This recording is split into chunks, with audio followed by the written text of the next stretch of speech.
Hello everyone, in this video lecture we study the meaning of organizing and importance of organizing. First we see the meaning of organizing. Organising यानी चीज़ों को संगठित करना, ये अनुमान लगाना कि हमें प्लानिंग करने के बाद क्या क्या चीज़ें लगने वाली है और फिर वो मेन हो, मशीन हो, मेथड हो, ऐसी कई चीज़ें हैं जिनकी ज़रूरत ऑर्गेनाइजेशन को पड़ेंगी for achieving desired goals.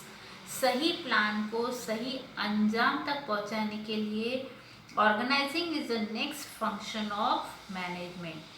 Organizing is the process of identifying, bringing the required resources together such as man, money, material, machines, method. 5 M यानी ऑर्गेनाइजेशन के 5 एम जो है बहुत इम्पॉर्टेंट है। Man, money, material, machines and method. Organising is the process of identifying and bringing यानी पहले पहचानना क्या क्या चीज़ों की ज़रूरत है और फिर उन चीज़ों को इकट्ठा करना, जैसे कि मैन, मनी, मटेरियल, मशीन्स और मेथड। इन पांचों का समीकरण ही एक्चुअल में ऑर्गेनाइजिंग कहा जाता है। In planning management is to decide what is to be done in future, whereas the organizing function decides the way and means to achieve what has been planned। यानी planning में हम future के बारे में एक पाथ डिसाइड करते हैं, लेकिन ऑर्गेनाइजिंग के अंदर हम रिक्वायर्ड रिसोर्सेस को इकट्ठा करके पाथ पर चलने का रास्ता खोजने की कोशिश करते हैं। यानी ऑर्गेनाइजिंग में basically we decide the ways and means to achieve what has been planned। जो प्लान कर दिया है उसे एग्जीक्यूट कैसे करना, एग्जीक्यूशन कैसे करना, उसके लिए क्या क्या रिसोर्सेस लगेंगे, उन्हें इकट्ठा करने की जल्द हम यहाँ पर करते हैं। This function is important for the execution of the plan which have been prepared by the top level management people। The synchronization and combination of workforce, physical, financial and information resources are established in the process of organization। यानी ये एक ऐसा process है जहाँ पे synchronisation होता है, मिलाप होता है अलग अलग रिसोर्सेज का, फिर वो फाइनेंशियल रिसोर्सेज हो, फिजिकल रिसोर्सेज हो, हर रिसोर्सेज को इकट्ठा करके एक ताल में बिठाने की कोशिश होती है और फिर ऑर्गेनाइजेशनल गोल्स को अचीव करने के लिए मिलकर काम किया जाता है। Next we see the importance of organising. First importance is administration. Organising helps in administration या we can say effective administration. Administration का जो काम होता है ये ऑर्गेनाइजेशन का बेसिक और बहुत ही इम्पोर्टेंट काम होता है। Right person, right job with right authority and right responsibility.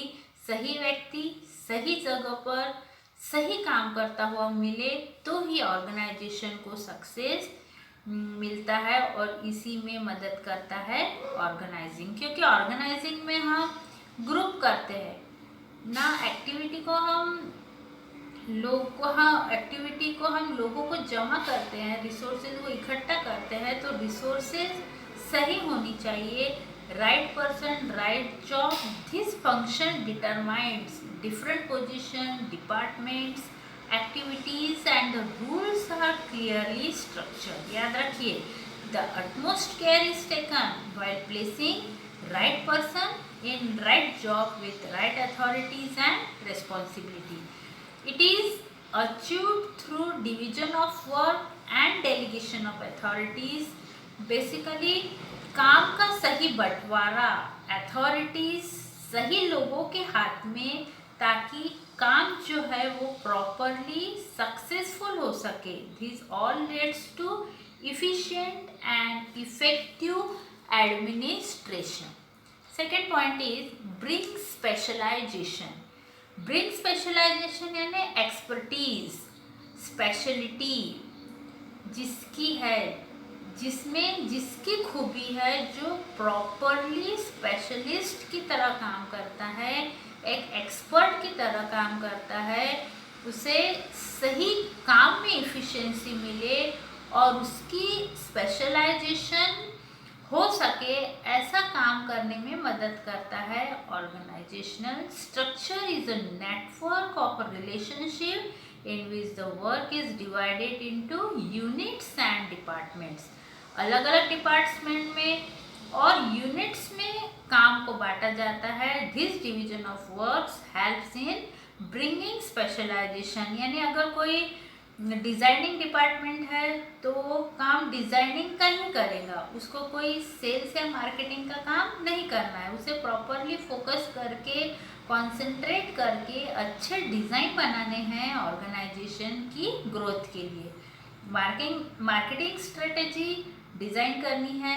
Basically उस डिपार्टमेंट का स्पेशलाइजेशन है कि वो डिज़ाइन बनाएगा, तो इसलिए ऑर्गेनाइजेशन अगर अच्छे से किया है और अगर हमने ऑर्गेनाइजिंग एक्टिविटीज़ को अच्छे से किया है तो हमारे अंदर स्पेशलाइजेशन ज़रूर आएगा और हमारा ऑर्गेनाइजेशन सक्सेसफुली ज़रूर बनेगा। This specialisation activities leads to increase in organizational efficiency.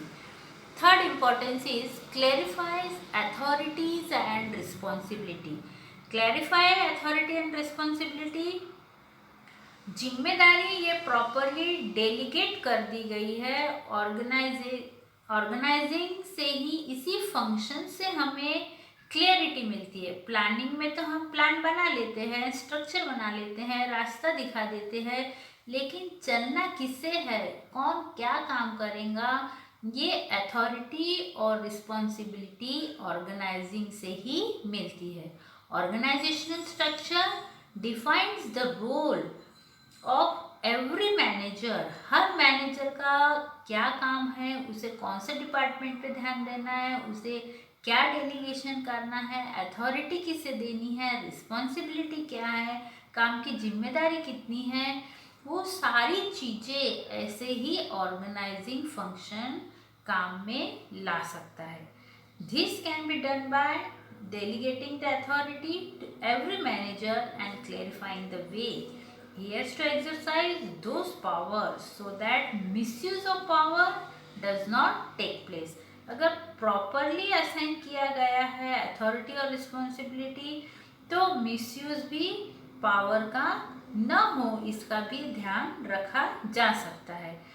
Well defined jobs and responsibilities helps in bringing efficiency into manager working. This helps in increasing productivity, यानी इस प्रकार प्रोडक्टिविटी को इंक्रीज कर सकते हैं, इफ़िशिएंट ऑर्गेनाइजेशन को बना सकते हैं अगर आपने अथॉरिटी और रिस्पॉन्सिबिलिटी को क्लियर कर दिया है, अच्छे से लोगों को बता दिया है कि क्या काम करना है और क्या जिम्मेदारी से काम करना है।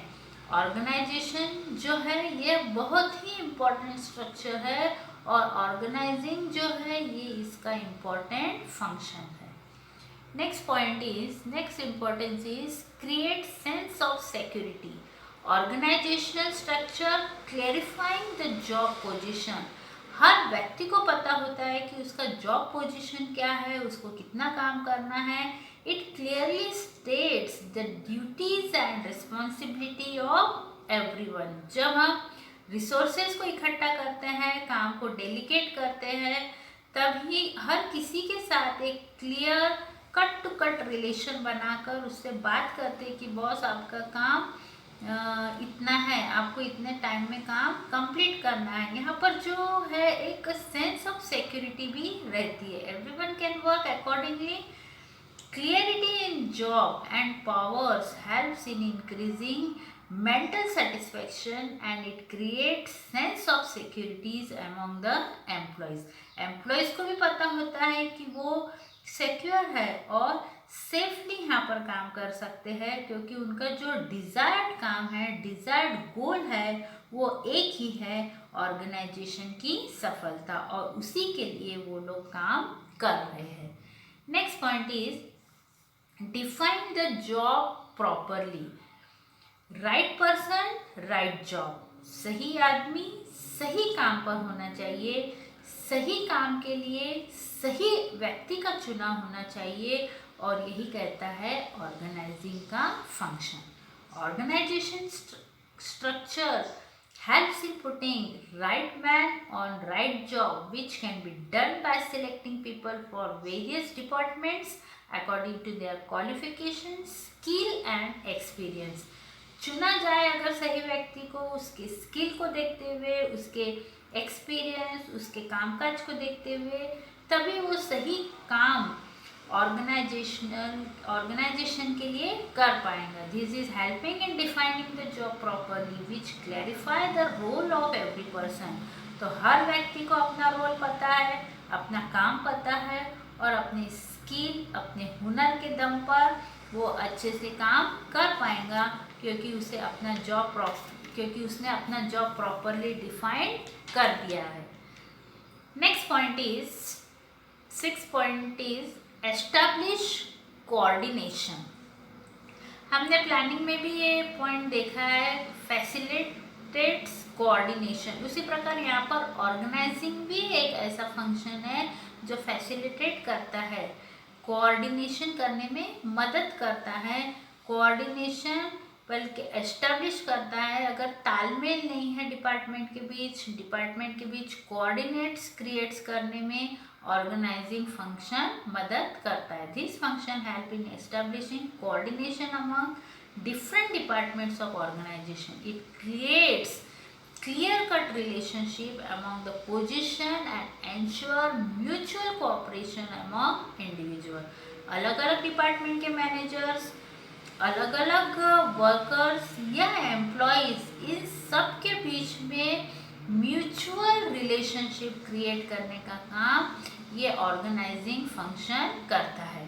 कोऑर्डिनेशन और synchronization between all departments and different levels of manager is important for smooth functioning of organizational activities।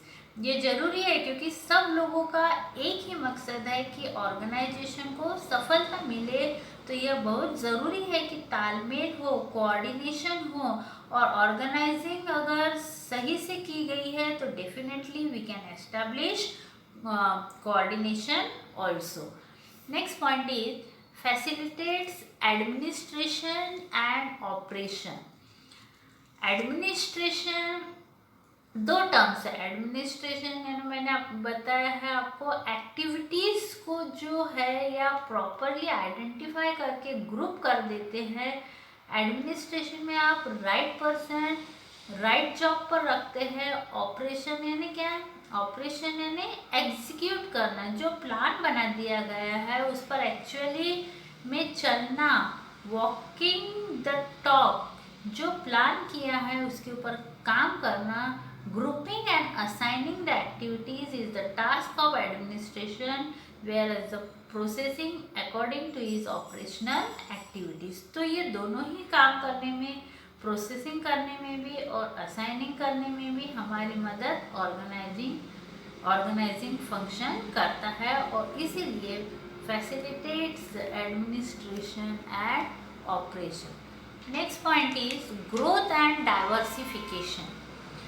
Growth and diversification, organising function growth करने में मदद करता है, साथ ही साथ हमारे ऑर्गेनाइजेशन गोल्स में हमें डाइवर्सिफिकेशन लाने में भी मदद कर सकता है। हर ऑर्गेनाइजेशन का एक मूल सिद्धांत होता है, एक गोल होता है कि वो ग्रो करे। किसी को भी स्टैटिक रहना पसंद नहीं है, हर किसी को आगे बढ़ना है, हर किसी को ग्रो करना है। ऑर्गेनाइजेशन में भी यह बहुत इम्पोर्टेंट मकसद होता है, गोल होता है, वो ग्रो करे। साथ ही साथ अगर डाइवर्सिफिकेशन आए, अलग अलग फील्ड में वो जा सके, अलग अलग क्षेत्र में तरक्की कर सके, तो सोने पे सुहागा है।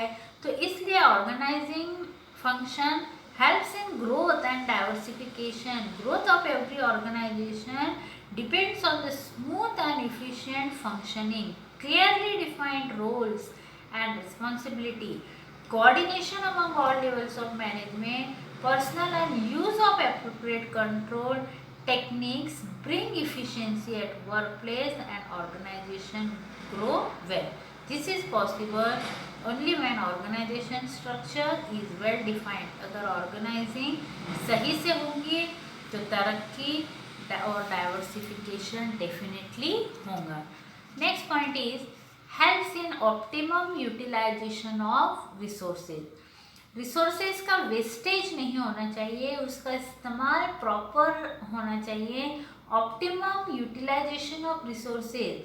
This function provides different job to different employees according to the job specification. सही व्यक्ति को सही काम दिया गया है, उसे सही रिसोर्सेज एलोकेट किए गए हैं. उसे ये ध्यान रखना बहुत ज़रूरी है, रिसोर्सेज का सही इस्तेमाल हो रहा है, उसका कोई वेस्टेज नहीं हो रहा है.